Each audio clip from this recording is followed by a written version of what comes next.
Assalamualaikum warahmatullahi wabarakatuh. Kali ini saya akan menjelaskan beberapa upaya mempertahankan usaha kecil dan menengah di masa pandemi COVID-19 agar terus bertahan di Desa Loakulu Kota. Namun, pertama-tama perkenalkan, saya Debbie Marcella dari Program Studi Administrasi Bisnis Universitas Mula Warman, Fakultas Ilmu Sosial dan Ilmu Politik. Loakulu Kota. Loakulu Kota adalah salah satu desa di Kecamatan Loakulu, Kabupaten Kutai Kartanegara, Provinsi Kalimantan Timur, Indonesia, dengan jumlah penduduk sebanyak 7.199 jiwa. Piramida penduduk mayoritas ditempati penduduk berusia 20-40 tahun. Berdasarkan usia produktif tersebut, banyak warga yang memiliki profesi sebagai petani serta pengusaha. Kini, kita tidak dapat memungkiri jika setelah datangnya pandemi COVID-19 membawa pengaruh bagi UMKM di Desa Loakulu Kota. Dampak yang ditimbulkan berupa dampak positif serta dampak negatif. Berdasarkan wawancara bersama Pak Rizali Kades Loakulu Kota Silam, sebagian besar mengarah ke dampak negatif, seperti pendapatan berkurang, kemudian banyak karyawan atau pekerja yang dipecat, bahkan ada pengusaha yang gulung tikar. Kita tidak dapat memperkirakan sampai kapan pandemi COVID-19 ini akan terus berlangsung. Oleh sebab itu, alangkah baiknya jika kita para UMKM mempersiapkan strategi-strategi atau mencari solusi agar usaha kita bisa bertahan di tengah krisis kesehatan, sosial, dan ekonomi seperti ini.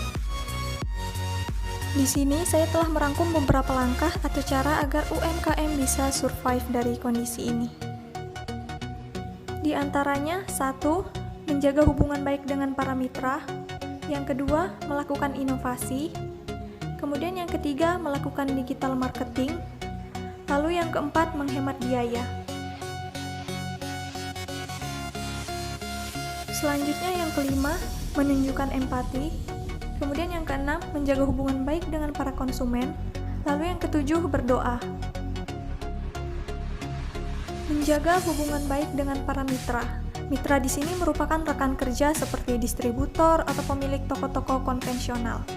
Pelaku UMKM bisa melakukan negosiasi kepada pemilik toko agar dapat menitipkan produk mereka.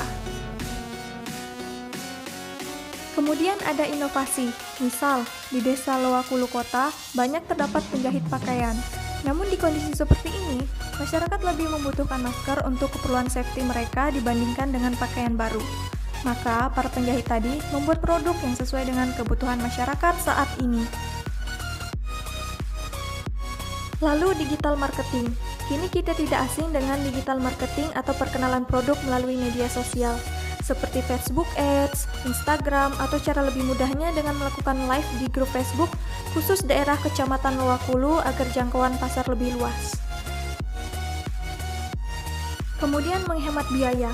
Dalam kondisi ini, owner harus bisa menekan biaya, di mana harus mendahulukan kegiatan yang lebih dibutuhkan untuk kegiatan operasional, seperti kurangi menyebar brosur, karena yang kita tahu bahwa kertas brosur hanya akan menjadi, sampah ketika diberikan kepada orang yang tidak membutuhkan barang atau jasa kita.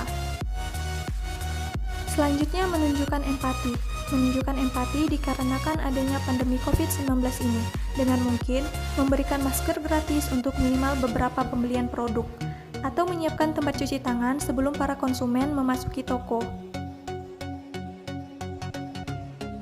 Menjaga hubungan baik dengan para konsumen. Tidak hanya mitra, namun menjaga hubungan baik dengan para pelanggan merupakan hal penting agar pelanggan tersebut tetap setia membeli produk dari kita. Atau mungkin sebagai bonus, ketika mereka puas akan pelayanan yang kita berikan, maka tidak menutup kemungkinan mereka akan merekomendasikan produk kita ke teman atau mungkin tetangga mereka. Nah, setelah semua hal tersebut kita lakukan, langkah selanjutnya yaitu berdoa, agar semua yang kita kerjakan memberikan manfaat di masa yang akan datang. Di sini ada beberapa sarana untuk mempromosikan produk, misal atap daun nipah dan produk gula aren. Atap daun nipah merupakan sejenis atap yang dianyam dengan cara tradisional atau manual, yang memiliki fungsi sebagai atap untuk kandang ternak, atap rumah lesehan atau warung makan, atap gazebo tempat wisata, serta atap warung angkringan. Kembali ke sarana perkenalan produk, mempromosikan atap daun nipah bisa dengan membuat akun Instagram yang ditujukan untuk berbisnis seperti contoh di gambar. Hal tersebut berguna untuk memudahkan konsumen ketika membutuhkan atap daun nipah harus mencari kemana. Lalu kita bisa menggunakan Facebook dan rutin memposting barang dagangan kita ke berbagai grup.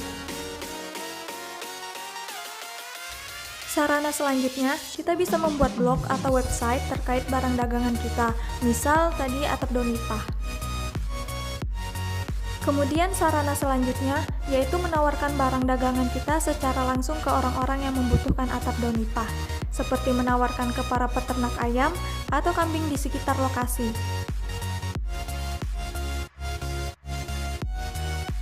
Seperti sarana promosi sebelumnya, mempromosikan gula aren pun kita dapat melakukannya di Facebook dengan rajin mengupload ke grup-grup khusus Loak Hulu Kota dan melakukan penawaran di toko-toko sayur konvensional sekitar.